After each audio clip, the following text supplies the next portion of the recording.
దినమెల్ల దేవుని దయలో, దేవుని కృపలో మనల్ని కాచి కాపాడిన దేవుని స్తుతించి నిద్రపోయే ముందు ఈ వాక్య ధ్యానం చేసుకుని పడుకోండి. 115 కీర్తన 14 వచనంలో ఈ విధంగా రాయబడింది, యెహోవా మిమ్మును మీ పిల్లలను వృద్ధి పొందించును. దేవుని వాగ్దానాలు అద్భుతమైనవి, ఆయన మాట ఇచ్చి నెరవేర్చే దేవుడు. 146 కీర్తన 6-7 వచనాలను మాట తప్పని వాడని, ఆయన అబద్ధమాట జాలని వాడని హెబ్రీ పత్రిక 6:18లో ఆయన మాట ఇస్తే నెరవేర్చగల శక్తిమంతుడు, ఆయనకు అసాధ్యమైందంటూ ఏది లేదు.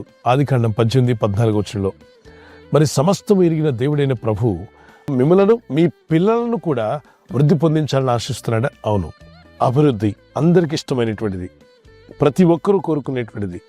వృద్ధి ఉండాలి, అభివృద్ధి పొందాలి, వర్ధిల్లాలి, అంతే దేవుని చిత్తం. ప్రియుడా, నీ ఆత్మ వర్ధిల్లుచున్న ప్రకారం అన్ని విషయాలలో మీరు వర్ధిల్లాలని, మీరు సౌఖ్యంగా ఉండాలని ప్రార్థిస్తున్నాడు.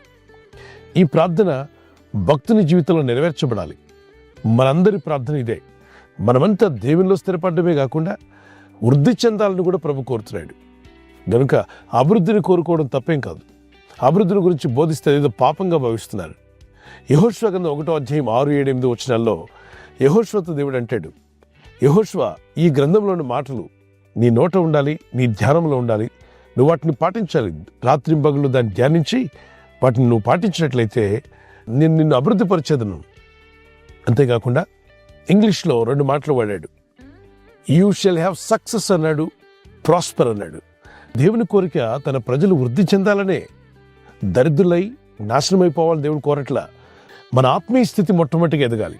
దేవునితో మనకున్న బాంధవ్యం, దేవునితో మనకున్న సత్సంబంధం, విశ్వాసంలో, ప్రార్థనలో, నిరీక్షణలో దేవునితో నడుస్తున్న ప్రతి ఒక్కరు కూడా మీరు ఆత్మీయంగా ఎదిగినట్టుగానే మీ ఆత్మీయ ఎదుగుదలతో పాటు అన్ని రంగాలలో, మంచి విషయాల్లో మీరు వృద్ధి చెందుదురుగాక. మీరు అభివృద్ధి పొందాలని ప్రభు కోరుచున్నాడు. మరి ఏది ఎంత మాత్రం మీకు హాని చేయదు. మీ అభివృద్ధిని ఇష్టపడినటువంటి సాతానుడు ఎన్ని ప్రయత్నాలు చేసినా, ఆ సాతాను ఏజెంట్లుగా ఎంతమంది ప్రయత్నించినా మీ అభివృద్ధిని ఎవరు అడ్డుకోలేరు. ఈ అభివృద్ధి దేవుడు అనుగ్రహిస్తున్నాడు. ఆయన మిమ్మల్ని ఆశీర్వదించడం ప్రారంభిస్తే, ఆయన మిమ్మల్ని అభివృద్ధి పరచడం ప్రారంభిస్తే ఎవరు దాన్ని ఆపలేరు. ఎవరు సాధ్యమో కాదు. ప్రకటన గ్రంథం 3వ అధ్యాయంలో ఆయన ద్వారం తెరిస్తే దాన్ని మూయగలిగిన వారెవరు? ఆయన ద్వారము మూసివేస్తే దాన్ని తెరవగలిగిన వారెవరు? అంటే దేవుడి కనుక అభివృద్ధి పరచడం ప్రారంభిస్తే దాన్ని ఆపగలిగిన వారు ఎవరు లేరు. ప్రభు మిమ్మలను, మీ కుటుంబాలను ఆత్మీయంగాను, ఆర్థికంగాను అన్ని రంగాల్లో మీరు వర్ధిల్లాగున పరిశుద్ధాత్ముడు సాయం చేయాలని కోరుతున్నాడు. ప్రార్థన చేసుకుందాం. పరిశుద్ధమైన మా ప్రియ తండ్రి, అయ్యా, నీవిచ్చిన కృపావార్త, నీవిచ్చిన వాగ్దానం ఎత్తి ప్రార్థిస్తుండగా మిమ్మను మీ పిల్లలను వృద్ధి పొందించదను అని మీరు చెప్పిన వాగ్దానం మా పట్ల నెరవేరుస్తున్నందుకు స్తోత్రాలు చెల్లిస్తున్నారు. ప్రభు, నీ యందు విశ్వాసం ఉంచి ప్రార్థిస్తున్న ప్రతి ఒక్కరూ మా ఆత్మీయ ఎదుగుదలతో పాటు అన్ని రంగాల్లో మేము సౌఖ్యంగా ఉండి వర్ధిల్లాగున ఇప్పుడే మీరు మాట సెలవిస్తున్నందుకు స్తోత్రాలు చెల్లిస్తున్నారు. మీరు ఆజ్ఞాపిస్తే కార్యాలు జరుగుతాయి. మీరే ఆజ్ఞాపిస్తే అద్భుతాలు జరుగుతాయి. ప్రభు, నీ చిత్తం నెరవేర్చి మీ నామాన్ని ఘనపరుచుకునండి. మా ప్రయత్నములు ఫలించులాగున మీరు ఆజ్ఞాపిస్తున్నందుకు స్తోత్రాలు చెల్లిస్తున్నాను. ఈ రాత్రి నెమ్మదితో పండుకొని సురక్షితంగా కాపాడబడినట్లుగా నీ అగ్ని కంచి వేసి మమ్మల్ని కాపాడండి.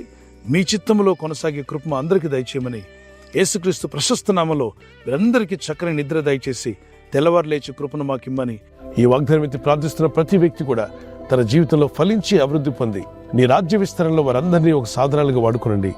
మీ నామమును ఘనత ఇచ్చేవారుగా నిలబెట్టి నీ సాక్షులుగా వర్ధిల్ల చేసి బలపరచమని యేసుక్రీస్తు పరిశుద్ధ నామములో అడుగుచున్నాను నా పరలోకపు తండ్రి. ఆమేన్.